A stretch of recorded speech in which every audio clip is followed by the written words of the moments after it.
మాట్లాడితే జీన్స్ అనేది అది పుట్టుకకు సంబంధించింది. అంటే ఈయనతోటి బీఆర్ఎస్ లో తెలంగాణ వస్తే కొత్త సాంప్రదాయాలు కొత్త విధానాలని చెప్పి వచ్చిన తెల్లారే టీడీపీలో ఉన్నటువంటి వాళ్ళను కాంగ్రెస్ లో ఉన్నటువంటి వాళ్ళను జైన్ చేసుకున్నప్పుడు వాళ్ళు ఏ జైన్స్ అనుకున్నావయ్యా నేను అడుగుతున్నా. 2018లో కూడా కాంగ్రెస్ పార్టీ నుంచి 13 మంది ఎమ్మెల్యేలను జైన్ చేసుకున్నావు.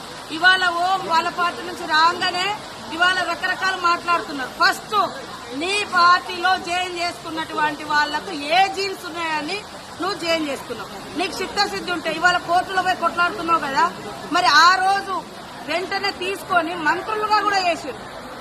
ఏది నీ నీతి అంటున్నా కేటీఆర్, నీ నీతి నీ రీతి ఏదయ్యా? ఆ రోజు తలసాని శ్రీనివాస్ యాదవ్ ను సబితా ఇంద్రారెడ్డిని తీసుకొని ఎమ్మెల్యేలుగా తీసుకొని అదే గవర్నర్ దగ్గర తీసుకుపోయి అత్యంత నీచంగా హేయంగా నువ్వు మంత్రి పదవులు కూడా ఇచ్చి రాజ్యాంగాన్ని ఉల్లంఘించిన నువ్వు ఇవాళ రాజ్యాంగ ధర్మాసనం కాడిపోయేటువంటి అర్హత నీకుందా?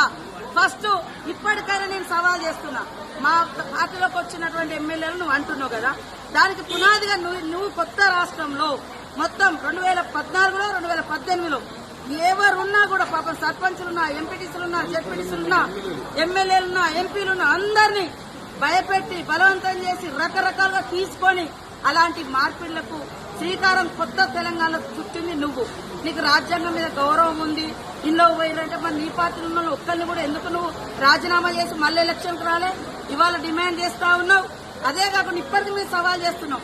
మీ పార్టీలో ఇతర పార్టీ నుంచి వచ్చిన వాళ్ళు ఇప్పుడు కూడా గెలుచున్నారు, వాళ్ళని కూడా రాజీనామా చేయించు.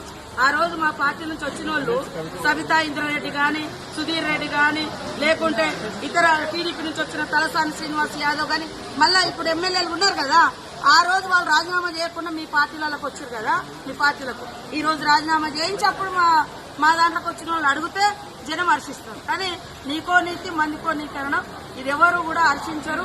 కాబట్టి ఆ యూట్యూబ్లు పెట్టుకొని చూపించుకున్నంత మాత్రాన ఎవరు ఏదో పేడ్ ఆర్టిస్టులతో మాట్లాడిస్తే అది కాదు. కాబట్టి ప్రజలకు తెలుసు నువ్వేం మాట్లాడి, నువ్వు 10 ఏళ్ళు అధికారంలో నువ్వేం చేసినావు పబ్లిక్ తెలుసు. కాబట్టి అది మర్చిపోయి ఇతరులను ప్రశ్నించే నైతిక అర్హత నీకు లేదు.